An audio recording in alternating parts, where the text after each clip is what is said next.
How to allow automatic refresh on REDnote app. Hi everyone, it's Sophia to assist you today without any delay. Let's jump right in. First, open REDnote app and log into your account. You'll find this kind of screen pop up. In here, simply click on three lines located on top left corner of your screen. Then click on settings located on bottom left corner of your screen. Then you'll find general second option. After that, you'll find allow automatic refresh. Make sure you turn it on.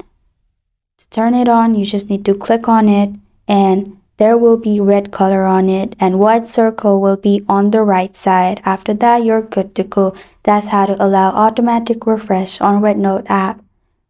Thank you for joining me today. If this video helps you out, please leave a like and subscribe for more.